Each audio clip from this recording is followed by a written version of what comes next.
first off, I want to ask, one of the biggest questions that we've both been getting is around the idea of like, where can you go to get a visa? Post-COVID, it's been not as, it hasn't quite bounced back to pre-COVID, but it's gotten a little bit easier in the last few months. But can you give us a little bit of a recap first, can you get a visa around the world, or do you have to go to a certain location to get an E3 visa?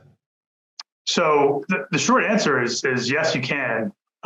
Essentially, anywhere that you can get an appointment, you're allowed to go there. The problem is that it is no longer as easy to get these, what they're known as third country national appointments. So for an Australian, you're sort of meant to apply in Australia, country of citizenship. You're allowed to apply all over the world. It's easier as a citizen or resident of your country of citizenship if that's where you're going to be applying. Before COVID, it was actually quite easy to get these third country national appointments all over the place. We had a lot of people going through, especially London, Barbados, Iceland, and Canada are probably the biggest locations outside of Australia where we had a high volume of people that were very easily able to get appointments. Once COVID happened, just like companies all over the world, there were a lot of staffing cutbacks, resources were spread thin, and these different consulates started to only focus and devote resources on citizens and residents of that particular country. And part of that was eliminating available appointments for third country nationals. Okay, so third country national, just to make sure that we're all on the same page, the first country is basically the country you're visiting. The second country is the country you're applying for, and so the US. And the third country is because you're not from the country you're applying in or for the country you're applying for, you're a third country national. So Australians, exactly. Anywhere outside Australia is the third country national. That's right? Correct. And of course, there are situations where somebody's Australian and they have dual citizenship. We actually see that quite a bit. And we've actually found that when that individual is applying in their other country of citizenship, they would sort of get a little bit of a more preferential treatment in terms of scheduling and just overall priority. And so that was one thing that we ended up kind of just discovering throughout the course of this. But you've got it right. It's everybody applying for an E3 is obviously have to be an Australian national. So anywhere that they're applying outside of Australia, unless they have dual citizenship, is a third country national application. Got it. In general, are there particular countries that you're recommending over others? Is it changing all the time? Like, what are the wait times? What are the recommendations that you're giving people day to day? Definitely, and it changes at a hourly pace. I mean, it's really unbelievable. And I mean, we don't just say that, like it's true. Not only do the wait times are constantly changing because they're moving through their queues at different paces. Every location all over the world has its own different situation based on the resources they have, the volume that they see. It's very localized. For example, there was a period of maybe 10 months during COVID where everybody was getting appointments in Mexico, all over Mexico. It was like a sure thing. Everywhere else was shut down. For whatever reason, Mexico just became where people got their E3 visas, even way, way easier than even in Australia. At some point, maybe they just became inundated with these E3 or other third country national applications, and you could just tell they pulled the plug, and all of a sudden nobody could get any appointments in Mexico, and we're kind of still seeing that now. The number one location, other than in Australia, for people trying to get E3s, it's definitely London. There's a lot of reasons that we kind of can, guess. We don't certainly know exactly what's going on behind the scenes, but the location, the London location is just really well run. I imagine they probably have more resources, more of our government funding and resources that go to London than probably anywhere else in the world. And they just really, they're well organized. We constantly have their E3 clients just say it's great. They actually enjoy the experience. It was positive. People are friendly. It's just well run. Not a lot of wait times. People can get appointments there now a few weeks out, and earlier appointments open up all the time. So it's pretty easy to, obviously, look, it's still a trip. It's not the closest place in the world. It's not like Canada or Mexico, but it's a great option, and it's pretty much where we tell people to try if they know they don't want to go to Australia. Okay, so it is really, something that changes, and that's the benefit of talking to someone like you guys and Sure. finding out what the latest is, because there's no way, even if it's been great for the last 3 months, as we saw in Mexico, Right. it might be tomorrow it's just dried up and you've got the intel because you've tried to book appointments there and you've discovered that it's just not possible anymore. Yeah, no, that's absolutely correct. And it's hard because, again, the way that the sort of appointment scheduling system is set up, it kind of assumes that this is somebody that lives, they're either a citizen or they're residing in that particular location.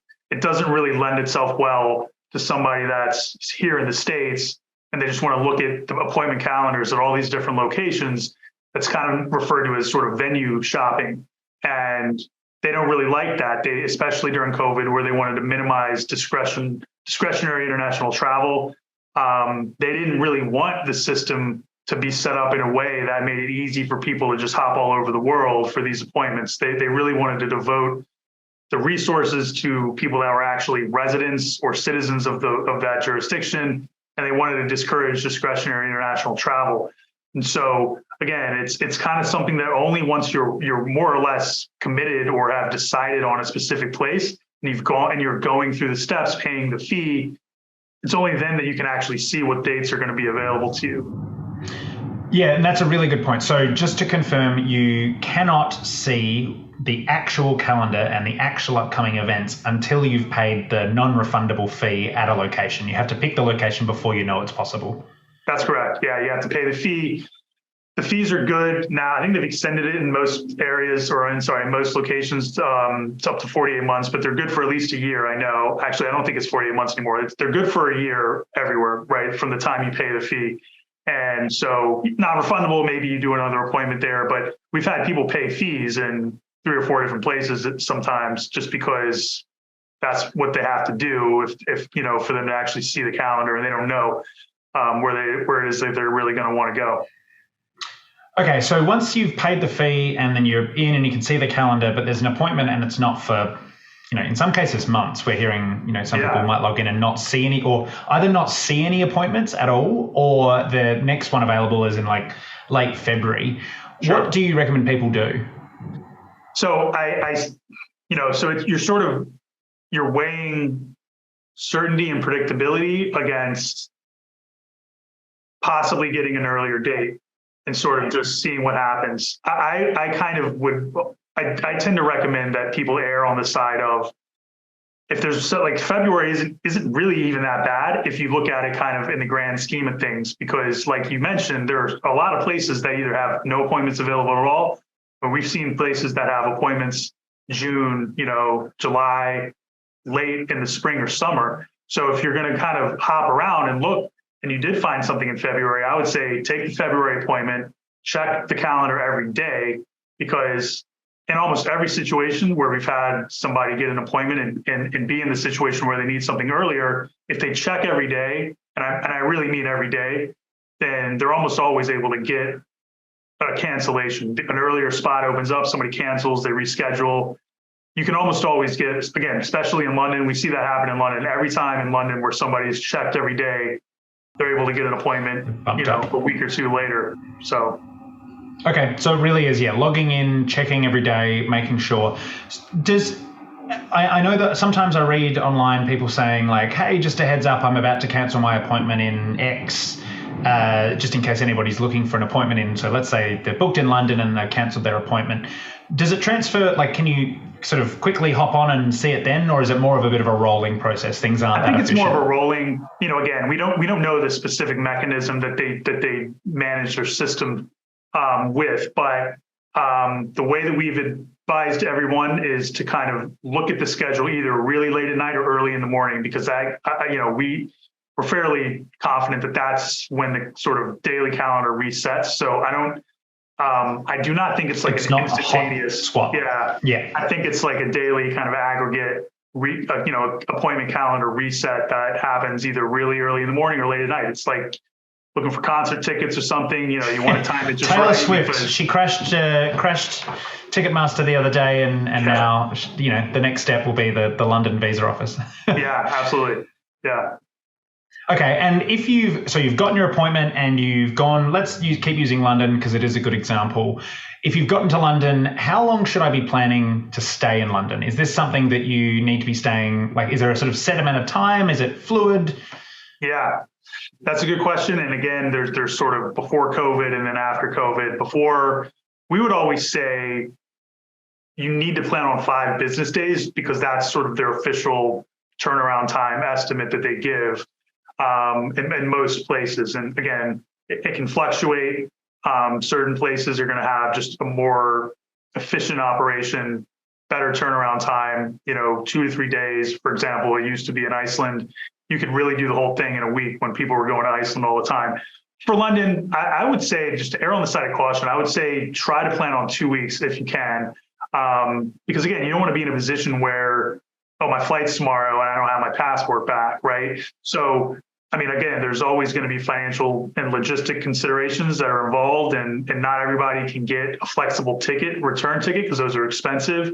That's probably your best bet, if that's even possible, is to get something that's kind of flexible. But I would say try to do around 2 weeks. Maybe you can change the flight and move it up if it's better, but you don't want to be stressed out. That's the other thing I try to always keep in mind, is the whole process, especially if it's somebody's first time, it can be really stressful, and I understand that. So, when I'm giving advice, I like to try and, look at it from that point of view. Like, let's see what we can do here to eliminate stress factors for an already stressful process. Yep, got it. So 2 weeks is a pretty good indication, but outside of so Australia, you can pretty much, they've got it pretty down pat. If you are going back and you've got an appointment, they can have it back in most cases in 2 weeks. London's pretty good. Further around the world, it gets a little bit more sort of, again, more fluid, because if they're really busy, it might take longer. If you might be back in a couple of days, but 2 weeks is sort of the midpoint for we'd be thinking. Yeah, 2 weeks is conservative, but like you said, you could certainly, I would say at least 5 business days if you're feeling kind of adventurous and you don't care, you really just need to do it quickly. You're fine with kind of trying to alter the trip at the back end, the return flight. But at least 5 business days, because that's the sort of official turnaround time that most locations are going to say. Perfect.